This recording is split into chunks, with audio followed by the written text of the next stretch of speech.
Before you collect payment in your coaching business, make sure you watch this video. And by the way, if you know that you need legal tips like this that you can actually use in your coaching business, make sure you hit like and subscribe so that you'll never miss a thing.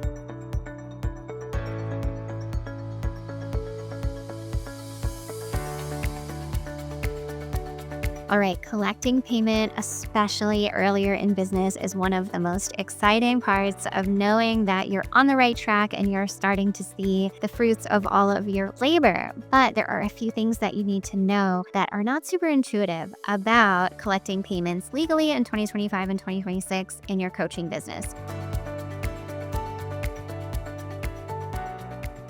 In this video, we're going to talk all about what those are, three main things. And in our next video, we're going to talk about collecting payment on order forms very specifically because there's specific rules about that. So don't miss the next video too. But for today's purposes, I want to hit three key points. And we're going to start with those of you who are selling on the phone. If you are selling on the phone, it's a really great way to build rapport and make sure that your client gets walked through all of their questions and concerns before they join. But the downside to collecting payment over the phone is you don't have a record of the fact that your client got to see the client agreement before they gave you their credit card. So you see, you don't want to be left in a situation where your client could go back later, request a chargeback, and say, I would not have joined if I had seen the terms first because there's something in there I wouldn't have agreed with, such as where the coaching is delivered, when the coaching's delivered, what's included, by when they can use it, and even the fact that there may be a no refunds policy. So your best bet if you're selling over the phone for a lot of extra protection is ask your client permission to record the part of the call where you go over some of the high points. And you don't have to do this in a super legalese kind of way. All you have to do is say, hey, is it okay with you if I record this part for both of our protection for later so that we can remember what we talked about before we joined? Good, great, okay. And if the client says no, instead say, that is totally fine. What I'll do when we get off this call is send you the contract and the order form. And again, we'll talk about order forms in the next video. But assuming your client says yes, which 99% of them will, you'll walk through. You're getting access to this program for this period of time. You're going to pay X amount for it. And by joining today, you're getting a certain bonus. This program does not have a refunds policy, or if it does, you can say there's a no questions asked refunds policy within X number of days. Just shoot us an email at whatever. Are you in agreement? Do you understand? Great. Yes, I'm going to turn off the recording so I can collect your payment. As you can see, it's a super natural conversation. It makes sense. It gives everybody comfort, and you've got that protection in your back pocket from a client who might try to say they did not know what they were getting into when they gave your credit card number. Now, here's the thing. You cannot be writing down that credit card number ever. Never. Don't do it under any circumstances. Instead, you want to be sure that you're typing it directly into the encrypted form from your payment processor or your payment system, however that works, so that you don't have a written record of it. This is not only a requirement of the law, but also a requirement of your payment processor. So that's number one. Selling on the phone. Make sure you don't end up in a he said, she said situation, and don't scribble notes about that person's credit card information. So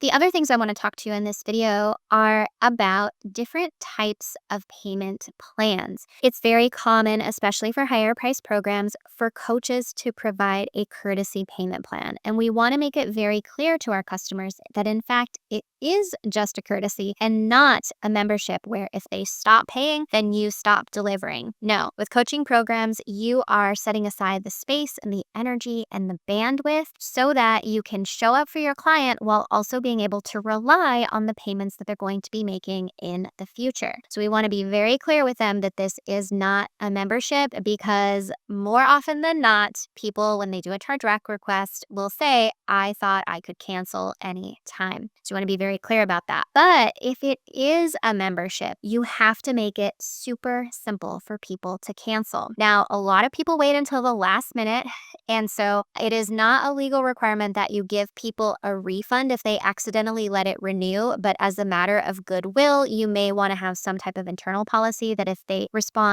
within a day or two of that charge, that you do give them the money back. But otherwise, you cannot require them to make phone calls, to answer surveys, to do all sorts of hoop jumping to be able to cancel. Your best bet is to have a system where they can go right into their account and they can cancel, or an email that is monitored where they can just shoot off a message and have comfort that if they did it in time, usually within 3 days of the next charge, that they will in fact not be charged, or if they are, that they're going to get a refund. The FTC is working on the one-click cancel rule. Politically, we don't know where this is going to land, but we can see the trend where this is going. And everything we do around here, we want to do it in a transparent, upfront way, because your reputation ultimately is so important in this industry. It seems saturated, but it's actually very small. Earning your money in a way that is upfront and has to do with your results instead of legal gotchas is what we're here for. It's what we're all about, because unhappy clients, either they cause legal drama or they cause reputational harm. And those are not things we want to do just because we can get away with something. So be sure that it's very easy for your customers to get out of a membership. Now, the other thing is going back to payment plans. This is the third thing I want to talk to you about in this video, is there are some practical things you want to take into consideration here. First of all, when you are offering a payment plan, that is a risk that you're taking on that doesn't have anything to do with the work you do as a coach. You are not a financing company. You may or really may not be able to afford the cost of those clients dropping out. And so our best bet first is to see if there's any point of purchase programs that you can have where you'll get paid in full and the payments are handled by someone else. So I'm talking about like Klarna, Affirm, ShopPay, those types of things. Anecdotally, I have seen that coaches have difficulty setting those up directly, but if you're using a kind of all-in-one software for your business like Kajabi, they will have a payment option that includes a variety of payment platforms like Google Pay and Apple Pay, and they'll have those types of Afterpay and things like that built in, a lot of times with no additional cost to you. So my number one tip for payment plans is try not to have to be the one who is financing those.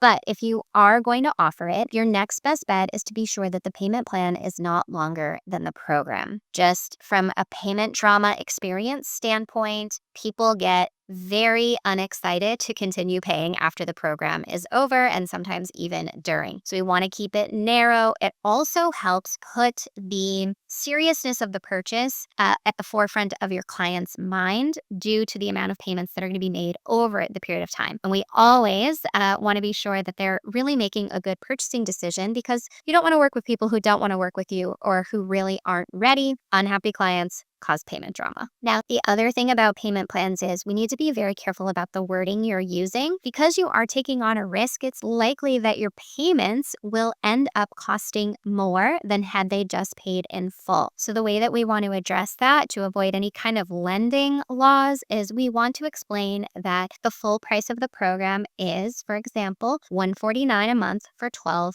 months. But we offer a pay in full discount of 2 months free if you pay in full. So you can see that we take into account the higher pricing and the lower pricing depending on the pay in full or the payment plan, without saying no financing fee or with an additional fee or things like that. So I hope that this helps you understand how to collect payment legally nowadays when there are so many different options, and as program prices are coming up, causing the coach more often than not to offer payment plans to help with conversions, but we want to still keep you out of any kind of legal trouble or technicalities related to being a financing company as well as a coaching company. So I hope you have your list. Go out and check that your checkout process is compliant with these things. And as always, if you like this video, be sure to like it and let the rest of the world know, and subscribe so that you don't miss the next one, which again is all about what to do on your actual order forms, which is a little different than what you do on sales calls.